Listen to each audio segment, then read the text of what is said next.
merong isang namatay po yung asawang lalaki. Tapos marami yung nagsasalita doon sa kanyang wake, no? Binibigyan ng parangal yung lalaki. Tapos ang gaganda ng mga sinasabi ng mga nagsasalita para doon sa namatay. Sabi nung asawa, anak, pakisilip mo nga yung nasa kabaong kung talagang yung papa mo yan. Baka nasa maling wake tayo. So, yun lamang po. Yun lamang po yung joke. Wala namang yun. Gusto lang ipa-confirm kasi ang gaganda ng sinabi. So, naalala ko lang kasi ang ganda nung introduction ni Pastor Vince. Baka mamaya hindi ako yun. May iba pala tayong speaker. So, buti na lang sinabi niya yung pangalan ko. Salamat, Pastor. Purihin po, Panginoon. So, yung ating pong topic ay resurrection, love from 2 to 1, para tong power of becoming one flesh. So, Death and Marriage Series 4. Ito yung pang-apat natin. In our series, even in business talk and here in relationship, we are stressing yung pag-develop natin ng tinatawag na Kingdom of God culture.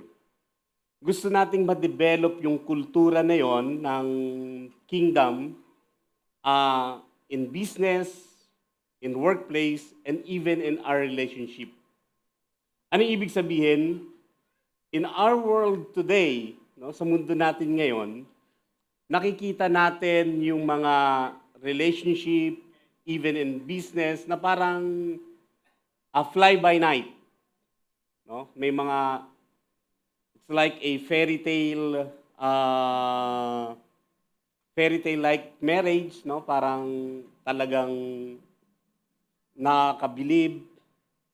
And it's so tempting to copy or wish that our married life will be like them. No? Na parang katulad ng fairy tale.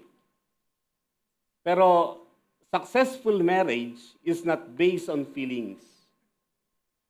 It is based on the right knowledge of love.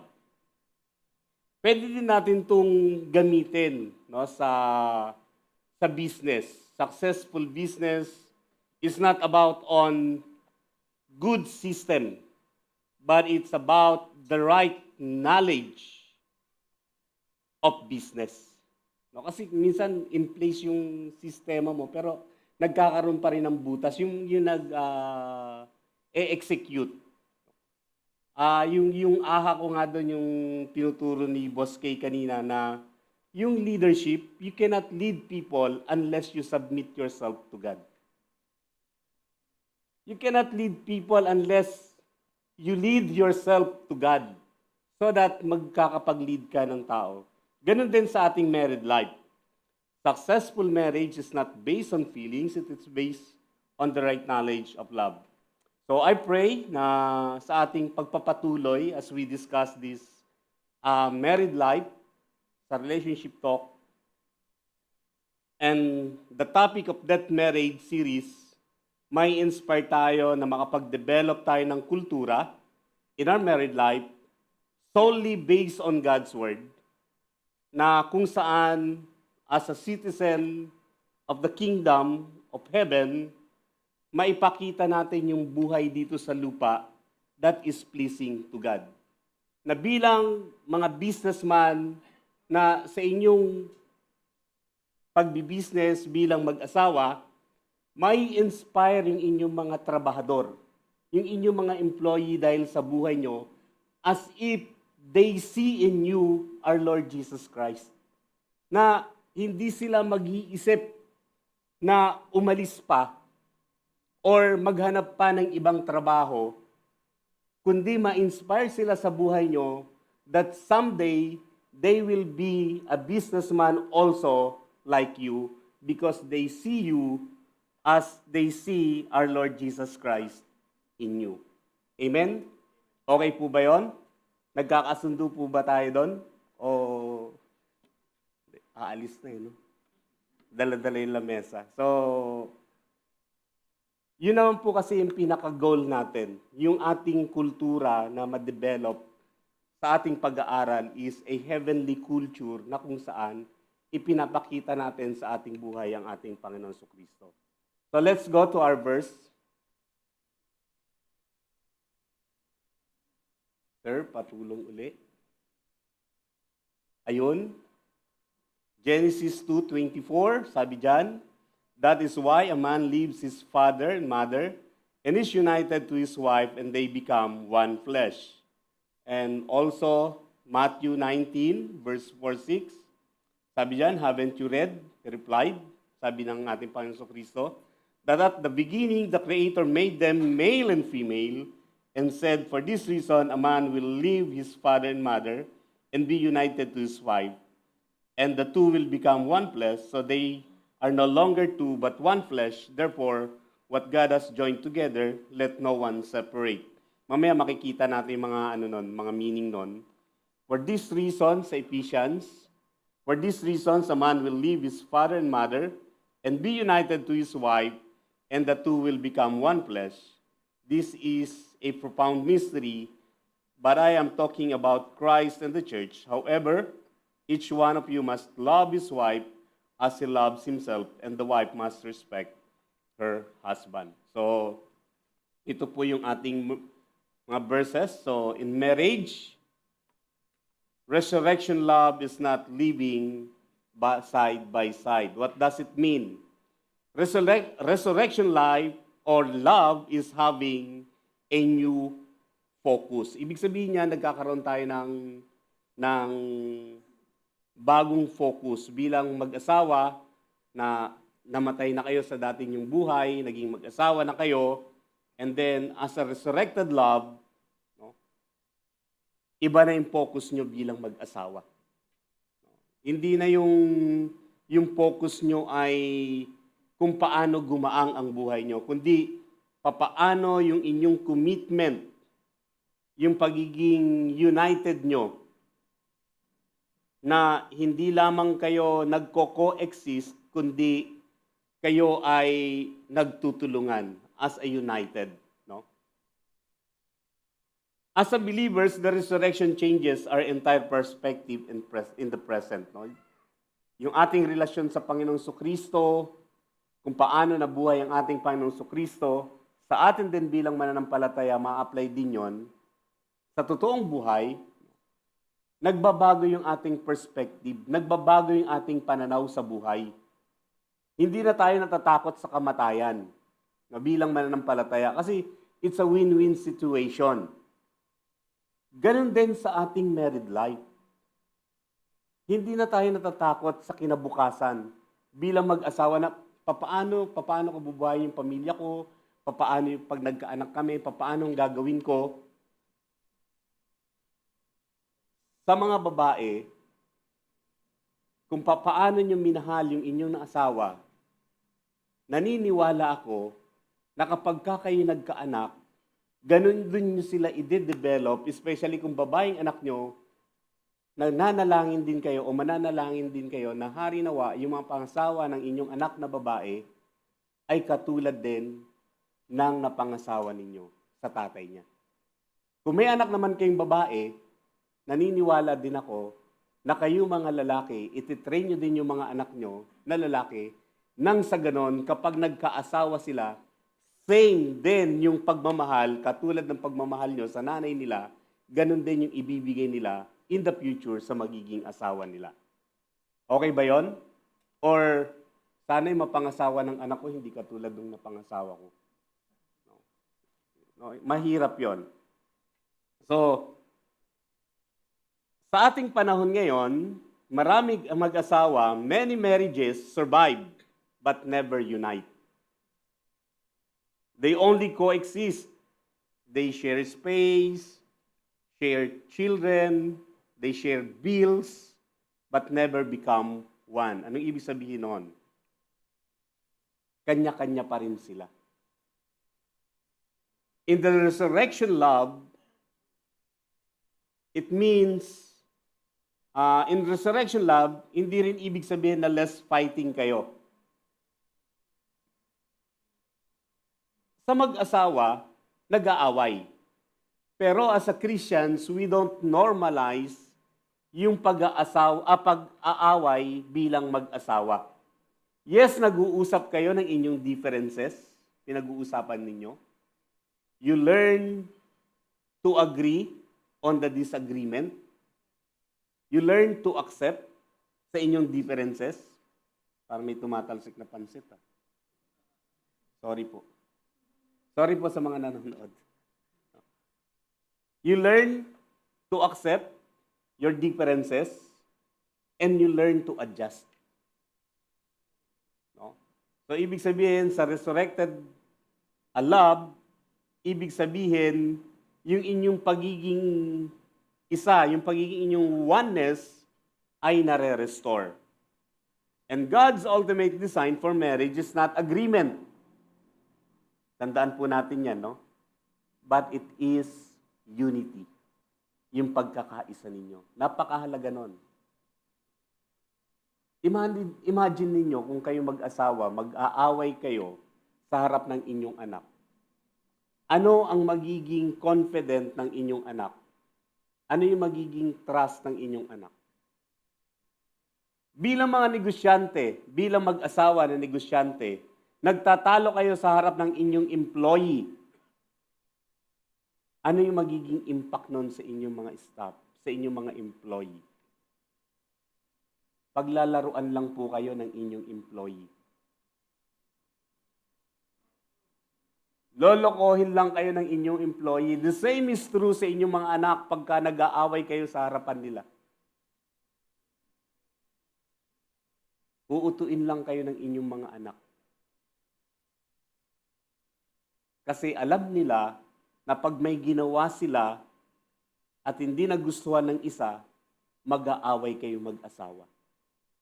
Pero kung hindi nila nakikita na nag-aaway kayo o nagdidiskurso kayo at sa harapan ng inyong mga anak, kung ano yung sinabi ni tatay, sinasang-ayunan ni nanay, kung ano yung sinabi ni nanay, sinasang-ayunan naman ni tatay, and then nakikita nila na hindi kayo pwedeng utuin.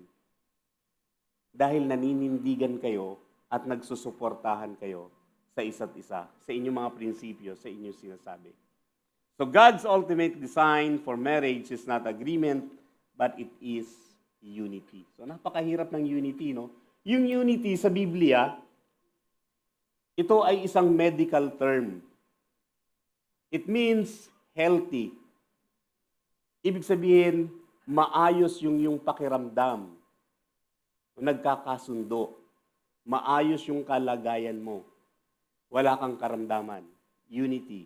Ito po yung unity sa Biblia ay medical term. So, what is God meant by one flesh? Ano bang ibig sabihin? No? Ano bang ibig sabihin ng one flesh sa Biblia? Hindi ibig sabihin na parang dahil one flesh kayo, iisang katawan, wala na kayong, kumbaga, yung inyong isip ay nag-uugnay na, nag-merge na. No, hindi po ganon. No? It means that one flesh is living in one covenant and staying true and faithful to your commitment. It highlights that marriage is a covenant relationship. The couple becomes responsible for each other, functioning as one being that balances each other's strengths and weaknesses. Nagtutulungan kayo kasi alam niyo yung isa't isa. No, parang sabi nga pagka may planning, kayo mag-asawa, nagkakaroon din kayo ng tinatawag na SWOT analysis. Alam niyo po ba yon? Yung strength, weakness, opportunity, threat, no? Yung SWOT analysis. So, saan kayo malakas? Kayo mag-asawa. Anong, halimbawa, nakikita mo, yung wife mo mahina sa ganito. So, bilang husband, aalalayan mo siya doon. Baka mamaya mahina siya, malambot yung puso niya sa mga tao na kahit niloloko ka na ng mga tao mo, dahil dahil yung malambot yung puso ni asawa mo doon sa mga tao, hindi niyo sila tatanggalin. So dapat maalalayan mo siya doon. Ganon din sa pamilya bilang mag-asawa. No? Alam mo na mali ang ginagawa ng anak mo dahil mahina ang puso mo, dahil mahal na mahal mo yung anak mo, papabayaan mo na lang. No. Ang bata, pag lumaki, nang hindi siya naturuan ng tama, nagiging weak person siya. Nagiging mahinang klase siya ng nilalang. At kapag mahinang klaseng nilalang, pagka inoperan mo siya ng kontrata, tatanggapin niya kagad yun. I mean, wala siyang maayos na prinsipyo, wala siyang maayos na disposition sa buhay pag lumaki siya. Nakasalalay po yan sa inyo bilang mag-asawa. One plus, God's means a profound unity that encompasses the emotional, physical, spiritual, and financial aspect of married couple, making them one entity rather than two separate individuals. So this union is intended to be deep, covenant-based partnership where the couple prioritizes each other, function as a team, and becomes new, unified family unit, and the concept is also used metaphorically to describe the relationship between Christ and the church.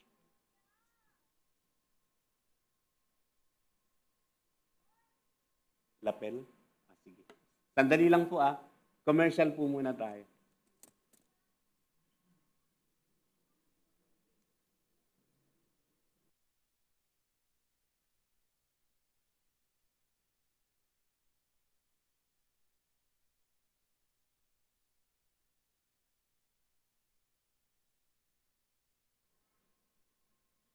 Thank you, sir.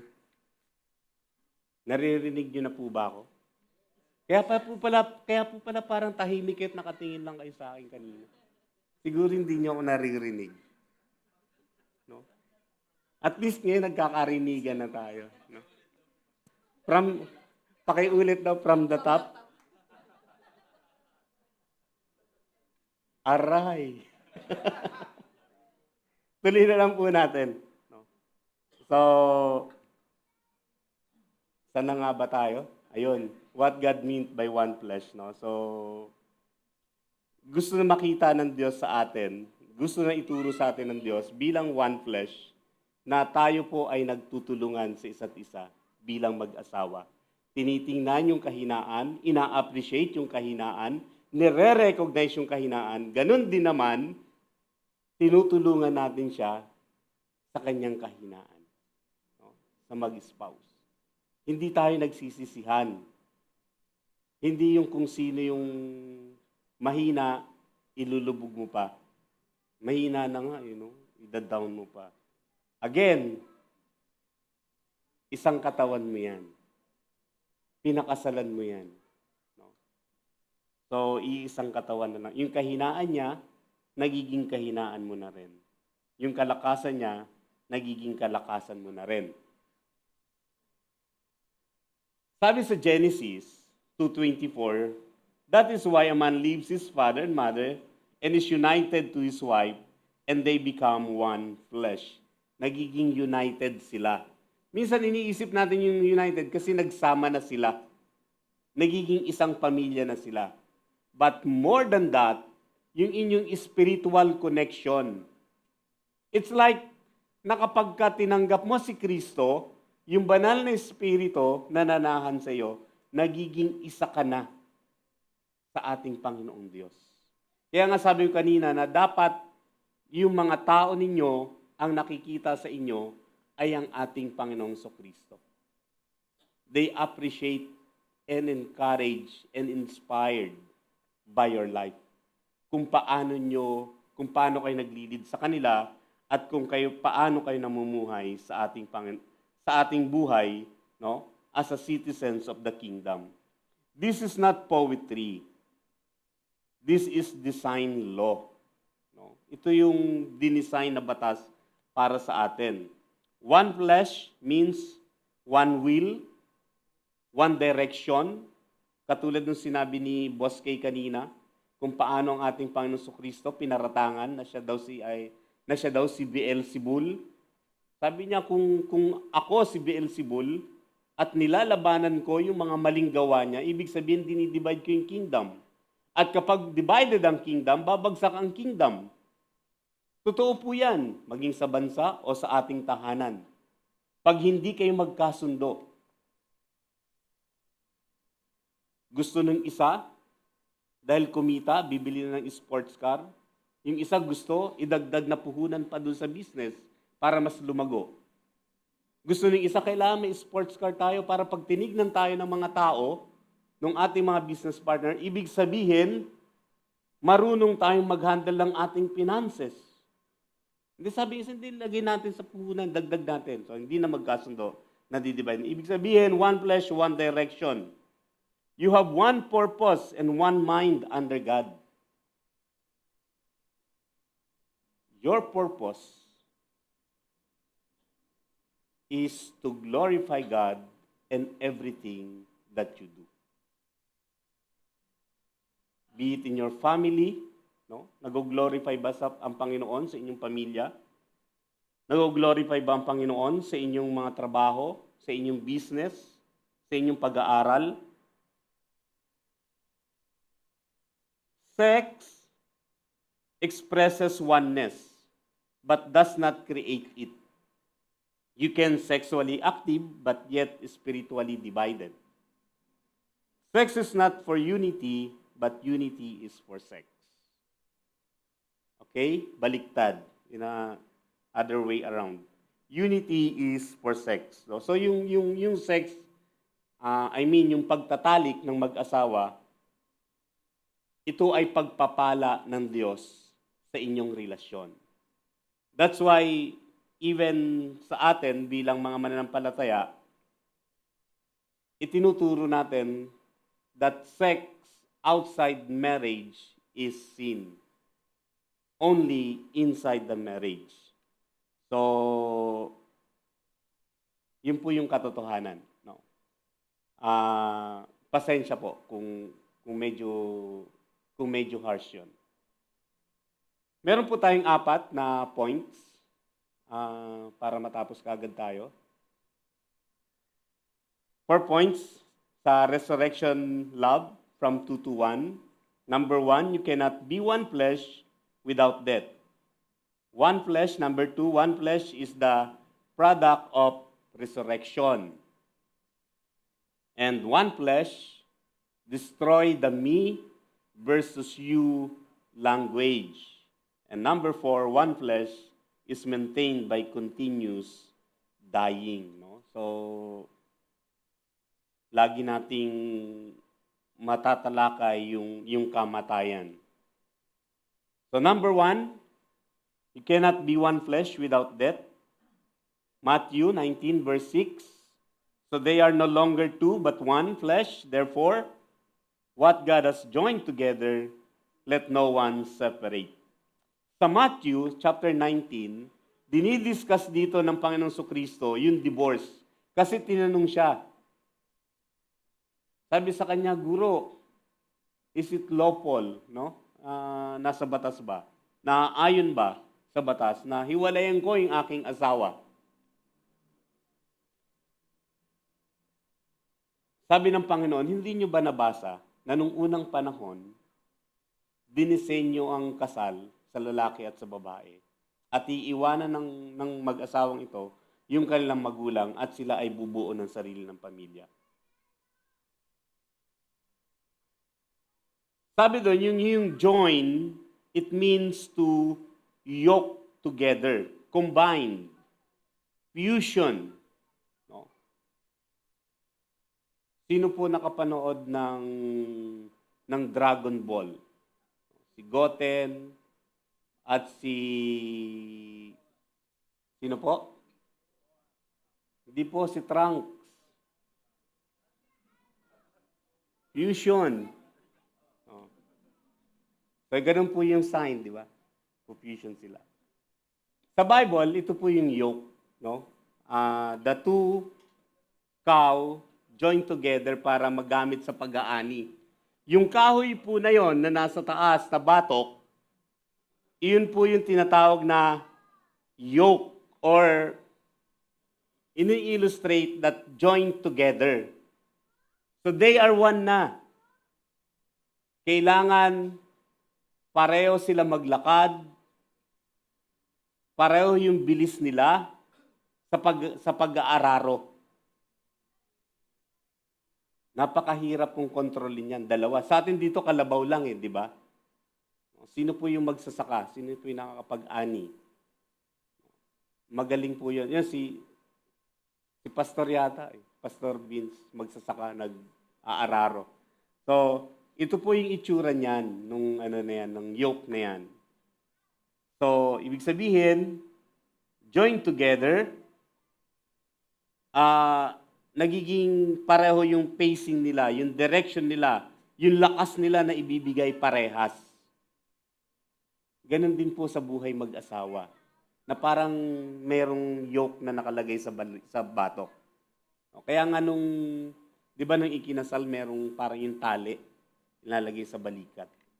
So, you're joined together. So, in fusion, it requires decomposition. Na kailangan sa pagsasanib ay may nawawala para maging isa sila. Ganun din parang i-welding kayo bilang mag-asawa. So sa welding, it requires melting. No?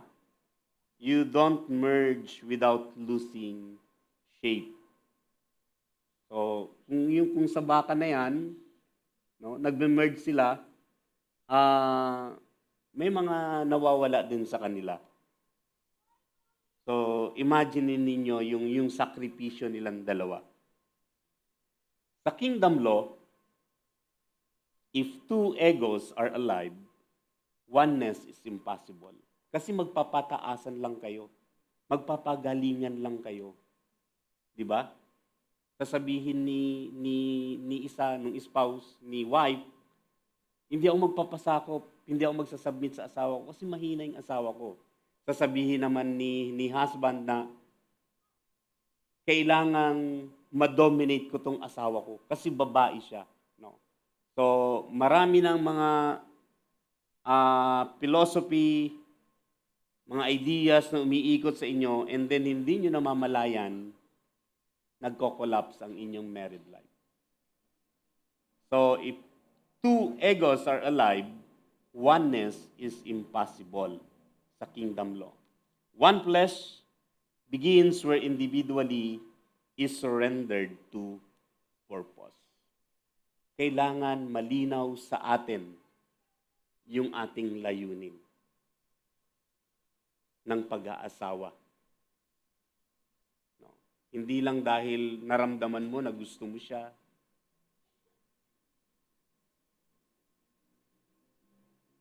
Kagabi, meron kaming sinundo, galing po siya sa Middle East. At sinasabi niya yung sitwasyon ngayon sa Middle East na rampant yung pagdidivorce doon sa kanila, sa Middle East. Why? At kawawa po yung kalagayan ng mga kababaihan. Pag hindi daw nagustuhan ng lalaki, yung babae, after ng kasal nila, even after a week or even after how many days, isinasauli ng lalaki yung babae doon sa parent and then sisingilin nila yung parent doon sa ginastos. Sakit, no? Saklap. Buti na lang dito sa atin sa Pilipinas, hindi tayo ganon. Pinapahalagaan. And also, as a Christians, pinapahalagaan din natin ang isa't isa. Number 2, one flesh is the product of resurrection. Ang ganda ng impluwensya sa atin ng ating Panginoong Kristo in all aspect of life. From business to relationship. napabilib nga ako ni Boss K. Kasi business in a biblical way, tapos kasunod nito, kumbaga yung pagsundot niya, yung relationship talk, na kung saan mas pinagtitibay tayo na bakit ba tayo nagbi-business? Bakit ba gusto nating maging matagumpay sa negosyo? Nagtatrabaho po kami mag-asawa dati sa NGO. Kung narinig nyo na yung AMG, ang mananampalatayang gumagawa, galing kami doon. AMG is international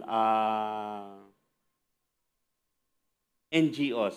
It's a Christian organization. Meron sila sa maraming bansa. Nagsimula yon as a missionary to the Greeks or American mission to the Greeks dahil Grego yung nagtayo nun. And then nakita nila yung pangailangan sa gospel. So, ang ginawa nila ay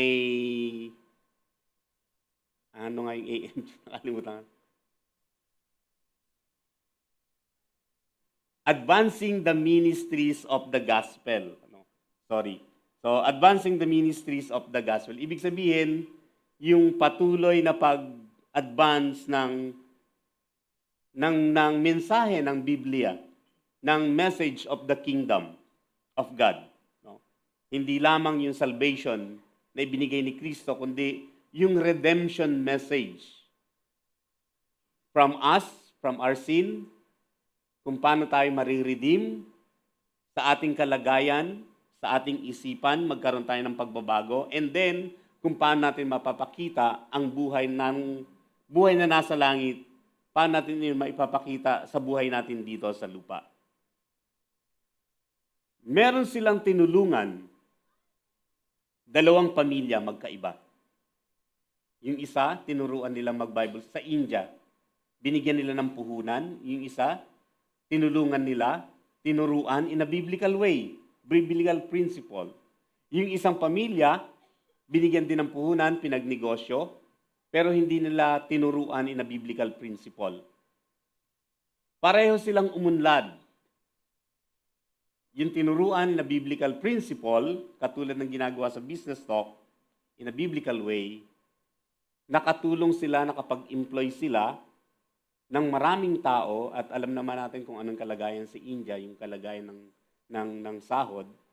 At tinuturuan nila yung mga employee nila, binabible studyhan din nila yung employee nila, tinuturuan din nila.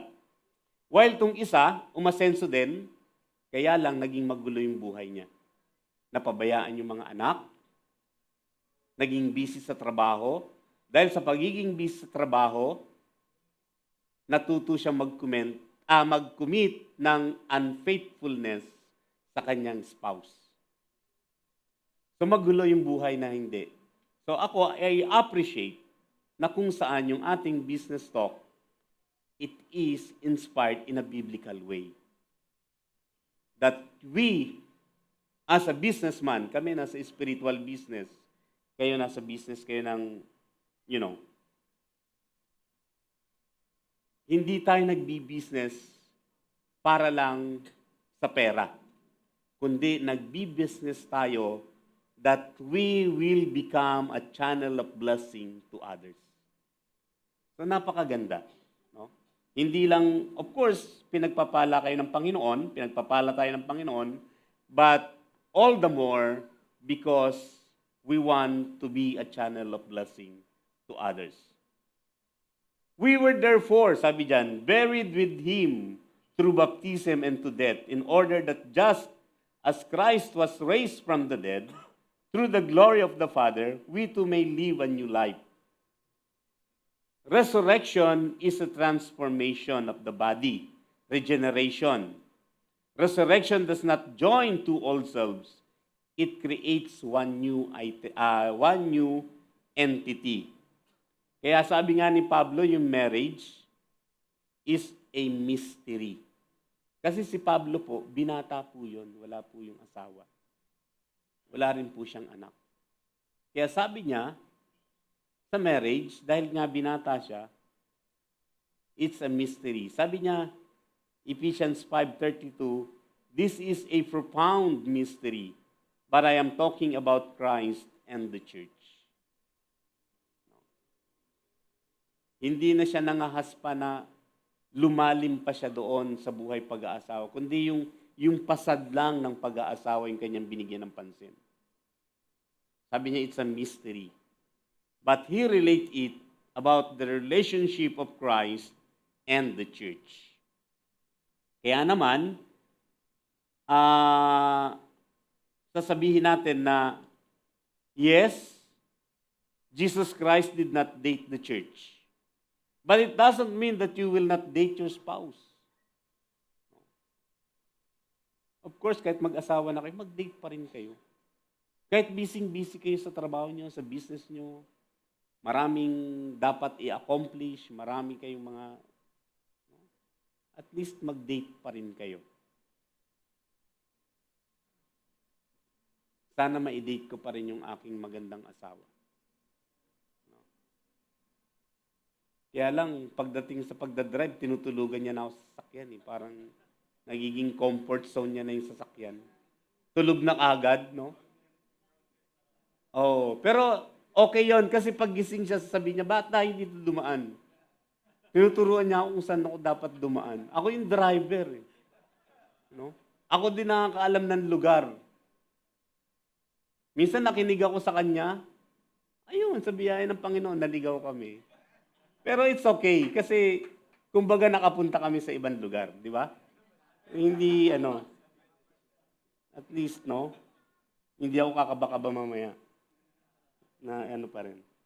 Jesus Christ did not visit the church, but it doesn't mean that you and your family will not visit the church to attend the worship service. At least, no, make it a point na kayo bilang pamilya, bilang mag-asawa, nakakapagbigay pa rin kayo ng oras umattend na magpuri sa Panginoon in a corporate worship. Because Jesus Christ becomes one with the church, kaya hindi na siya nakipag-date kasi kaisa niya na yung church. Ibig sabihin, ecclesia, gathering of God's people, we are the church and Jesus Christ is within us. Sabi nga sa Biblia, sa Matthew, He is the Emmanuel, God with us. Maligayang Pasko sa inyong lahat. So, no, kasi sabi doon, Emmanuel, God is with us. Di ba pagka Christmas story, lagi itong natatalakay. So, Merry Christmas po sa inyong lahat. Marriage, resurrection results to shared thinking, no? Shared decision, shared burdens, and shared vision. No? Kapag wala yung vision, hindi nyo rin magaganap yung inyong purpose. And without the purpose, you cannot reach or attain your goal. So, importante yung vision. Vision, ito yung nagmumula sa Panginoon, ipinapakita sa inyo yung inyong magiging finished product. Ibinigay ito sa inyo ng Panginoon. You have vision on your company. Ibig sabihin, nabivisualize mo na yung company mo, malaki na, at marami ng mga tao na nagiging pagpapala sa iyong company at pinagpapala naman ng iyong company. Alam nyo, narinig ko kay Boss Kay nung nakaraan, kapag sabi niya, kapag nagtrabaho siya sa atin, magkakaroon siya ng pagmamalaki na pag nagtrabaho siya sa atin, ibig sabihin, sa ating pag-angat, ang buhay niya rin aangat, kasama siya. Hindi lang yung may-ari yung aangat, may iwan yung empleyado, kundi kasama ng may-ari yung empleyado na aangat at nagbibigay ito sa kanya ng pride. Ang sarap nun, no? Kapag kaganto yung company nyo na, alam nyo saan kayo nagtatrabaho? Ay, dito kami kay Mr. and Mrs. ganito. Ang galing nga nila eh. Sa pag-angat nila, kami din, kasama din kami sa pag-angat. Kung sila may sports car, kami din may sports car. Di ba? Sarap, di ba? Meron din silang libreng pabahay. Wow. No? So, ang sarap magtrabaho sa kanila. Yung ganun yung pakiramdam. Nawawala yung pagsabi, well, that's your problem. Ito yung nasa batas, minimum wage lang. Pero sila nagtatrabaho sa inyo above minimum or more than pa sa minimum. No. Nawawala na yung, well, that's your money. Nawawala na rin yung that's your responsibility. In one flesh, it removes the ownership language. Ano yun? Yung akin to. Akin to. Nawawalan, but atin ito. Atin ito. So, number 3. Yan. One flesh destroys the me versus you language. Sabi ni Dr. Miles Monroe, division is the evidence that purpose has not yet been embraced. Anong ibig sabihin nun? Kapag ka daw kayo ay hindi pa magkasundo, ibig sabihin, yung purpose nyo, hindi nyo pa yinayakap. Hindi nyo pa tinatanggap. Ayaw nyo pang gampanan yung inyong role. The greatest proof of division in marriage is the blame language. Ikaw kasi. And then, kapag may problema, nagtatakutan, separation language. Tigil na natin to. Tama na to. No. Ayaw nilang mag-come up na magkasundo sila. And then, yung withdrawal language. Pag pinag-uusapan nyo yung elephant in the room, ayaw na. Paulit-ulit ka na lang. Ganyan ka na lang lagi. No? But you have to discuss it. The elephant in the room. No? One flesh language is, instead of I, it's we. Tayo. Anong gagawin natin? And then, instead of my plan, it's our future. You're looking to your future. And then, instead of you should pray, sasabihin nyo ay let's pray for that. Ipanalangin po natin yun. Okay po ba? Nakakasunod pa po? Or bumabiyahe na po kayo ng malayo dahil inaantok na? So, sana sa one flesh pa rin tayo dito. Okay? Gusto ko sana magpakanta kaso baka mamaya hindi na kayo makatulog palalo eh. And then number 4. Yan, tapos na tayo. One flesh is maintained by continuous dying. No, aray. Patuloy tayong mamamatay. Then Jesus told his disciples, if anyone wants to follow me, he must deny himself. Pick up his cross and follow me continuously. Ang bigat nito.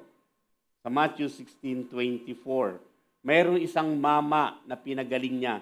Sabi niya, Guro, gusto kong sumunod sa inyo. Sabi niya, ang anak ng tao ay walang mauwian. Mabuti pa yung mga ibon may nadadapuan.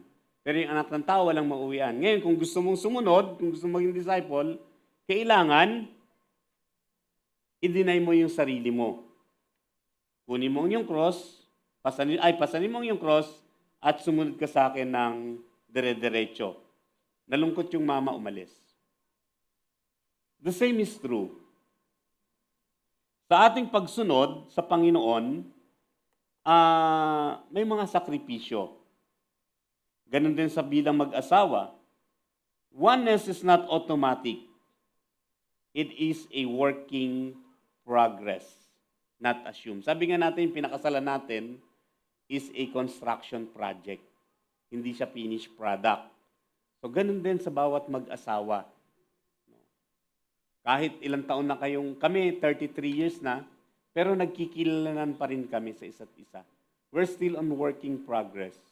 And by God's grace, na pinapasalamatan namin siya kasi pinapakita niya naman sa amin kung sino kami at kung ano yung gusto niya para sa amin. So, we are both in working progress. So, marriage is a daily denial for unity's sake. Unity, not uniformity.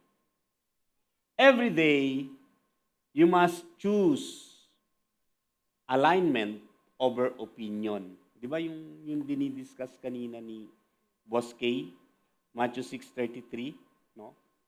Yung alignment, sabi daw you have to choose, you have to seek first the place and the position. Ano yung place? Yung kingdom. Ano yung position? Righteousness. And then ano yung alignment? And all these things will added unto you. So you have to think not of the material things. You have to think of the place. Ano yung place? Yung heaven. At ano yung dapat gawin? Yung position. Ano yung dapat i-maintain? The righteousness. So, ibig sabihin, every day you must choose alignment over opinion. Align ba kayong mag-asawa? Pareho ba kayo ng level? No? Pareho ba kayo ng tinutumbok? Yung inyong goal, pareho ba? And then, unity over preference. Maaring gusto mo to, hindi niya gusto, but tingnan niyo kung saan kayo magkakasundo. And then, purpose over impulse. Kasi yung impulse, alam mo yun, halimbawa, cellphone. Alam niyo po yung cellphone. Kahit pinakabagong cellphone yan. Matapos mong mabili yan, mabigyan ng bagong casing, malagyan ng mga bagong abubot, after how many days, after ilang days, after a week, wala ka ng gana doon sa cellphone mo na yun. Hindi mo napapansinin yun, di ba? Wala na kasi meron ka na ng cellphone na yun. That's impulse. Minsan hindi mo tinitingnan kung kailangan ba talaga eh. Tinitingnan mo kasi may bago. May bagong labas, obsolete na yung luma mong gamit. Pero after mo mabili yung pinakabago na yon, after mo siya mabigyan ng casing, ng kung ano man, nawawala na. Kasi nasatisfy na niya yung cravings mo. It's impulse. But purpose, tinitingnan nyo kung ano yung mas mahalaga. Ano yung mas important. Ano ba yung pangailangan nyo lang? Ano ba yung kailangan nyo talaga? Para magtagumpay kayo. Okay? So sana huwag niyo akong abangan mamaya dyan sa labas sa pag-uwi. Kahit medyo mabigat. Unity is fragile when pride is alive. Oneness is strong when humility reigns. Parang ganyan yan yung oneness. Two notes, one sound. No? Iba't iba man yung nota niyan, pero kapag nasa tono yung gitara or nasa tono yung piano, or nasa tono yung nagda-drums, iba't iba man, nagiging magandang sound yan. Nagiging magandang music. It pleasing to the ear. Ang sarap pakinggan.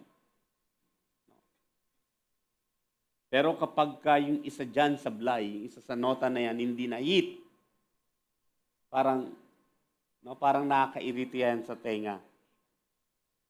Parang nagiging ingay. The same in marriage. To the two personalities. No? Kaya nga mystery at miracle. Imagine you are two personalities, you have two different backgrounds, to histories, but when surrendered to one pitch, to one purpose, they produce a pleasing sound. Ibig sabihin, yung buhay ninyo nagiging kaaya-aya. It becomes the marriage that is pleasing to God. The kind of kingdom culture that we want to develop. The life that is pleasing to God. A harmonious marriage. So application, the oneness test, ask yourself honestly, are we a unit or individual? Tanungin nyo sa inyong buhay mag-asawa. Isa ba kayong unit or individual o no? Individual pa rin kayo?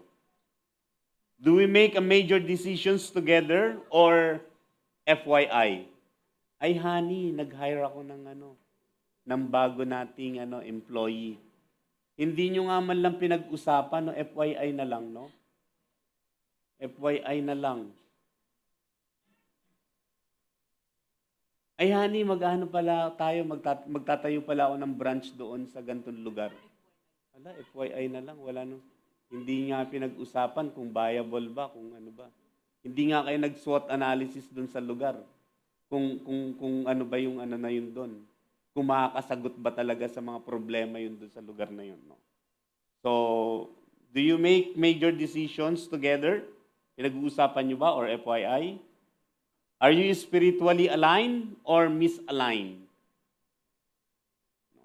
Honey, ikaw na lang magsimba. Pag-pray mo na lang ako. Pwede ba yun? No? Wala na. Misaligned na kayo sa inyong spiritual life. And then, is your marriage in the same direction or in the opposite direction? Mahalaga yan, no? Yung inyong pagsasama. Sabi nga, you cannot lead people unless you submit yourself to God.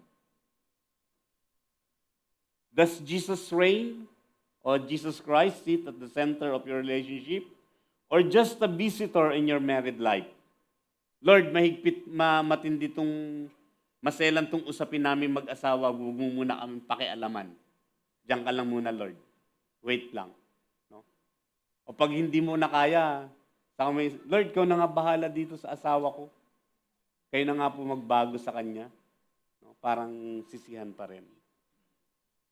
If our Lord Jesus Christ sit at the center of your relationship, then everything will fall into it. Nagiging maayos yung inyong pagsasama. So let's have this declaration, one flesh, one covenant. Basahin po natin ng sabay-sabay. Sige po, 1, 2, 3. We are no longer two by covenant and resurrection life. We are one flesh, one vision, one direction, one purpose under God. What God has joined together, pride will not separate us and emotions will not divide us. We are one. No? Sana tandaan niyo po. Kapag medyo nagkakainitan kayong mag-asawa, i-declare nyo to. I-recite nyo po yan. Pag nagagalit na sa yung asawa mo, i-recite nyo po yan. No? Diba, magsisermon na siya, magagalit na. We are no longer two by covenant and resurrection. So, para makapag-recite kayo para ma-realize no, na dapat pinag-uusapan ninyo yung inyong mga differences. So, final kingdom statement. Marriage does not end in survival. It ends in oneness. Death made it possible. Burial made it permanent. Resurrection made it powerful. The two who dies to self will become one flesh. So, harinawa, nagbigay po ito sa atin ng pagkatuto sa gabing ito patungkol sa ating buhay mag-asawa, the two becomes one. Purihin po ang Panginoon at maraming salamat at pagpalain.